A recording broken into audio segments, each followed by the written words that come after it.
Hi welcome to another video. इस video में हम देखने वाले हैं कि सेलेनियम वेब ड्राइवर में ड्रॉप डाउन का क्या कंसेप्ट होता है और कितने तरह के ड्रॉप डाउन होते हैं, उनमें क्या डिफरेंसेस होते हैं। राइट।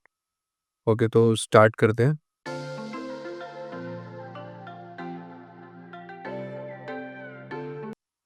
सबसे पहले हम अपनी स्लाइड पे आ जाते हैं। तो इस पे मैंने ऑलरेडी दो तरह के ड्रॉप डाउन्स के टाइप लिखे हुए हैं। एज यू कैन सी, एक होता है हमारा स्टैटिक ड्रॉप डाउन और दूसरा होता है हमारा डायनामिक ड्रॉप डाउन। इनमें डिफरेंस क्या होता है? जो स्टैटिक ड्रॉप डाउन होते हैं वो बेसिकली अपनी वैल्यूज़ कभी चेंज नहीं करते। जैसा कि डेवलपर ने एक बार उनको कोड कर दिया तो उनकी वैल्यू वही रहती है, राइट। और जो डायनामिक ड्रॉप डाउन्स होते हैं वो अकॉर्डिंग टू द यूज़र वो क्या लिख रहा है तो उसके अकॉर्डिंग अपनी वैल्यूज़ दिखाते हैं उसको, राइट। एक हम एग्जांपल भी देख लेते हैं। तो मैं अपनी वेबसाइट पर आता हूँ जो हम ऑलरेडी यूज़ कर रहे थे काफ़ी टाइम से। तो इसमें एक हमारा ड्रॉप डाउन का एग्जांपल यहाँ पे दे रखा है, as you can see, right. तो इसमें इफ़ यू कैन सी, हम जैसे ही इसको एक्सपेंड करते हैं तो यहाँ हमें प्रीसेट ऑप्शन मिलते हैं पहले से ही। एक तो सेलेक्ट है and option one, option two, option three, right. और डायनेमिक ड्रॉप डाउन क्या होता है? जैसे आप ये देख रहे हैं, एक फील्ड है, इसमें मैं कुछ भी टाइप करता हूँ अगर, राइट। जैसे ही मैंने टाइप करना शुरू किया इसने मेरे को कुछ ना कुछ वैल्यू देनी शुरू कर दी, राइट। देखो, मैं PAR लिखा, पैराग्वे दे दिया इसने। इंडिया लिखूँ अगर मैं तो मतलब अकॉर्डिंग टू यूज़र इनपुट वो वैल्यूज़ चेंज हो रही हैं। एक हम और वेबसाइट को ही खोल के देख लेते हैं। जैसे मैं कोई मेक माई ट्रिप की खोल लेता हूँ। तो मेक माई ट्रिप में क्या होता है कि आप कुछ बुकिंग करते हो, फ्लाइट्स बुकिंग करते हो या फिर होटल बुकिंग करते हो, तो आप अपनी डिटेल्स डालते हो, अपनी डेस्टिनेशन डालते हो, करंट सिटी डालते हो। तो अगर आप यहाँ पे दिल्ली डालोगे तो ये आपको रिकमेंडेशन टाइप चेंज कर देता है ड्रॉप डाउन की वैल्यू। अगर मैं यहाँ पे महाराष्ट्र डालूँ, महाराष्ट्र, तो इसने मेरे को ऑप्शन दे दिए महाराष्ट्र की कुछ सिटीज़ के, राइट। तो इस तरीके से ये डायनामिक ड्रॉप डाउन होते हैं। बट फॉर दिस लेक्चर हम हमारा फोकस सिर्फ स्टैटिक ड्रॉप डाउन पे रहने वाला है and dynamic dot drop down हम नेक्स्ट वीडियो में कवर करेंगे, राइट। तो स्टार्ट करते हैं, कोड पे आते हैं अपने। ओके, तो स्टार्ट करते हैं। स्टैटिक ड्रॉप डाउन आइडेंटिफाई करने का क्या तरीका होता है, मैं पहले वो बता देता हूँ आपको। मैंने इंस्पेक्टर खोल लिया। अगर आपके ड्रॉप डाउन की क्लास में ये सेलेक्ट क्लास है, अगर ये टैग सेलेक्ट है, तो दैट मीन्स वो ड्रॉप डाउन आपका स्टैटिक ड्रॉप डाउन है, राइट। इनकेस वहाँ सेलेक्ट क्लास नहीं है तो उसको आपको किसी डिफरेंट मेथड से हैंडल करना पड़ेगा। फॉर दिस लेक्चर हम सेलेक्ट क्लास के बेसिस पे ही अपना पूरा लेक्चर बनाएंगे कि कैसे उस पर इंटरेक्शन कर सकते हैं। ओके। तो for this type of drop down सबसे पहले आपको क्या करना होता है, अपनी सेलेक्ट क्लास का ऑब्जेक्ट बनाना होता है। ऑब्जेक्ट हम कैसे बनाते हैं? उस क्लास को हम कॉल करते हैं, है ना। और सबसे पहले तो ये हमें एरर दे रहा है। एरर क्यों दे रहा है? बिकॉज हमने अभी तक इसको इम्पोर्ट नहीं किया है।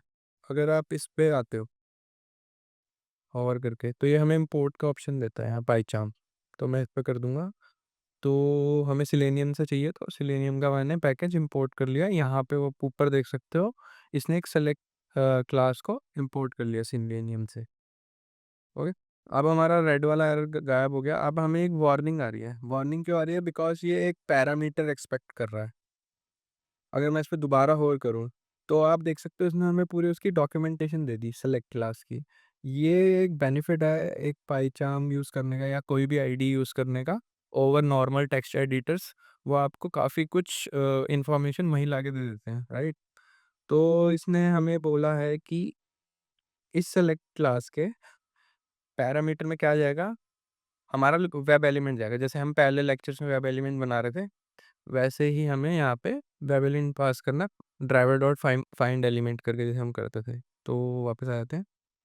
तो हमने ये पास कर दिया dot find element, right. Dot by हम कैसे बनाते थे? बाय, बाय भी इंपोर्ट नहीं कर रखा हमने तो वो कर लेते हैं एक बार। बाय इंपोर्ट कर लिया। अब एक्सपाथ का ऑप्शन देगा, यहाँ हमें अपना लोकेटर डालना है। और मेक श्योर आप सेलेक्ट का ऑब्जेक्ट बना रहे हो तो सेलेक्ट टैग का ही लोकेटर डालो। तो ये हमारा सेलेक्ट टैग है, तो इसका लोकेटर मैं बना लेता हूँ स्लैश स्लैश सेलेक्ट आईडी से बना रहा हूँ मैं, इक्वल्स टू उस आईडी की वैल्यू। तो ये मैंने लोकेटर बना लिया। अब हमने ऑब्जेक्ट तो बना लिया, बट हमें इसको कहीं स्टोर कराना पड़ेगा पहले, राइट? तो इसको किसी में करा लेते हैं, स्टैटिक ड्रॉप डाउन बनाते हैं, एक ड्रॉप डाउन, राइट? एक वेरिएबल बनाया हमने स्टैटिक ड्रॉप डाउन, उसमें सेलेक्ट क्लास के ऑब्जेक्ट को स्टोर करा लिया। अब हम इसको यूज़ कर सकते हैं। तो यूज़ कैसे करेंगे? पहले ऑब्जेक्ट को कॉल करेंगे, देन डॉट मारेंगे, तो हमें सारे उस ऑब्जेक्ट के मेथड वहीं पे दिख जाते हैं। जैसे इसके मेन 3 मेथड होते हैं। एक होता है सेलेक्ट बाय वैल्यू, एक होता है सेलेक्ट बाय विजिबल टेक्स्ट, और एक होता है सेलेक्ट बाय इंडेक्स, राइट? तो हम अब एक-एक करके यूज़ करते हैं। सबसे पहले इंडेक्स यूज़ कर लेते हैं। Select by index, right? अब इंडेक्स में हमारा क्या एक्सपेक्ट करेगा कि हम अपने ड्रॉप डाउन का वैल्यूज़ जो है उसका इंडेक्स दें। इंडेक्स क्या होता है? इंडेक्स बेसिकली एक पोजीशन को डेमोंस्ट्रेट करने के लिए उसकी वैल्यू हम देते हैं। तो पोजीशंस कैसे डेमोंस्ट्रेट होगी? सबसे पहली पोजीशन है इसमें, इस ड्रॉप डाउन में सबसे पहली पोजीशन किसकी है? इसकी है, सेलेक्ट की, राइट? तो ये 0th पोजीशन हो गई, फर्स्ट नहीं हुई। बिकॉज़ कोडिंग में आप कोई भी लैंग्वेज करोगे तो उसमें इंडेक्स हमेशा 0 से स्टार्ट होता है, राइट? तो ये 0th पोजीशन हो गई, ये फर्स्ट पोजीशन हो गई, ये सेकंड पोजीशन, ये थर्ड पोजीशन हो गई, राइट? तो दिस वे हम यहाँ पे पोजीशन देंगे।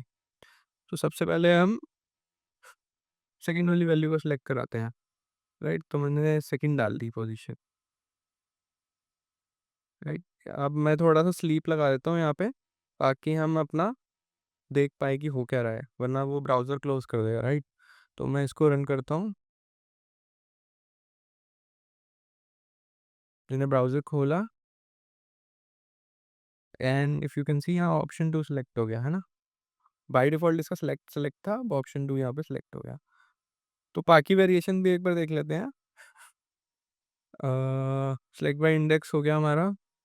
अब हम करेंगे select by value. Value means नहीं, पहले दूसरा वाला कर लेते हैं। सेलेक्ट बाय विज़िबल टेक्स्ट कर लेते हैं पहले। विजुअल टेक्स्ट क्या होता है? जो आपको टेक्स्ट दिख रहा है यहाँ पे, जैसे ऑप्शन 3 दिख रहा है तो मैं ऑप्शन 3 डाल दूंगा, या कोई भी और टेक्स्ट होता दिख रहा होता तो ऑप्शन 3, राइट? अब फिर से रन करते हैं। दिस टाइम इसको ऑप्शन 3 सेलेक्ट करना चाहिए,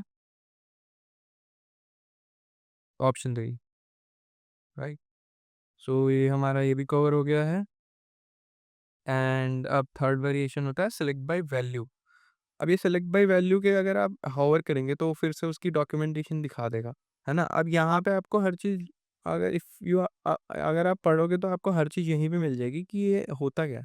तो ये कह रहा है कि सेलेक्ट बाय वैल्यू में आपको उस टैग की वैल्यू एट्रीब्यूट प्रोवाइड करना है। जैसे ये ऑप्शन टैग है, उसका एक वैल्यू एट्रीब्यूट है, उसमें फू लिखा हुआ है ना?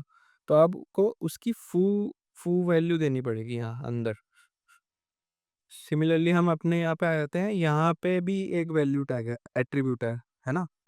तो यहाँ पे उस वैल्यू एट्रीब्यूट की वैल्यू क्या है? ऑप्शन 1 है। यहाँ पे ऑप्शन 2, यहाँ पे ऑप्शन 3 है। तो हम यहाँ पे ऑप्शन 1 दे देंगे, फिर से रन करेंगे।